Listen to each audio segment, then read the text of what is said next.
Guys അങ്ങനെ ഷോറൂമിൽ നിന്ന് ഏകദേശം 18 ദിവസം കഴിഞ്ഞിട്ടാണ് നമ്മളെ വണ്ടി കിട്ടിയത്. അങ്ങനെ കൊണ്ടുവന്ന് നല്ല പൊടിയൊക്കെ അടിച്ചിരിക്കുകയായിരുന്നു. അങ്ങനെ വന്നതുകൊണ്ട് തന്നെ വണ്ടി കഴുകാനുള്ള പ്ലാനിങ് ആണ്.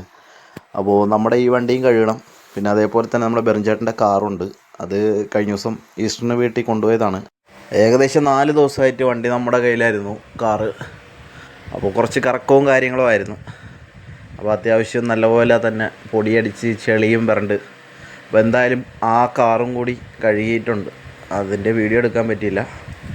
അപ്പോൾ അങ്ങനെ ഇന്നത്തെ വർക്ക്. അപ്പം വണ്ടി ചിലർ ചോദിക്കും വണ്ടി വാഷിംഗ് കൊടുത്താൽ പോരെ എന്ന്. ഈ വണ്ടിയുടെ പണിക്ക് വേണ്ടി കൊടുത്തത് തന്നെ 18 ദിവസമായി. ഇനി വാഷിംഗ് കൂടി പറയുകയാണെന്നുണ്ടെങ്കിൽ ചിലപ്പം 1 മാസം തികച്ചിട്ടായിരിക്കും വണ്ടി കിട്ടുന്നത്. അത്രയും ഒരു ഗതികെട്ട സർവീസായിപ്പോയി പാറശാല ഷോറൂമിൽ കൊടുത്തത്. അപ്പോൾ അങ്ങനെ വണ്ടി കൊണ്ടുവന്ന് കഴുകി റെഡിയായിക്കൊണ്ടിരിക്കുകയാണ്. അപ്പോൾ നമുക്കിവിടെ കമ്പനിയിൽ ഓട്ടോ ഇല്ലാത്തതുകൊണ്ട് വണ്ടി ഇവിടെ വെറുതെ ഇട്ടിട്ടും കാര്യമില്ല. നമ്മുടെ കൊല്ലം ബ്രാഞ്ചിൽ വണ്ടി കൊടുക്കുകയാണ്. അപ്പോൾ ഇനി മിക്കവാറും നാളെ അല്ലെങ്കിൽ മറ്റന്നാൾ രാവിലെ തന്നെ പോയിട്ട് വണ്ടി കൊല്ലത്ത് ഇട്ടിട്ട് വേണം എനിക്ക് ഇങ്ങോട്ട് വരാനായിട്ട്. അപ്പോൾ ഇനി വണ്ടി എൻ്റെ കയ്യിൽ കാണില്ല. ഇനി കൊല്ലത്തായിരിക്കും വണ്ടി കിടക്കുന്നത്.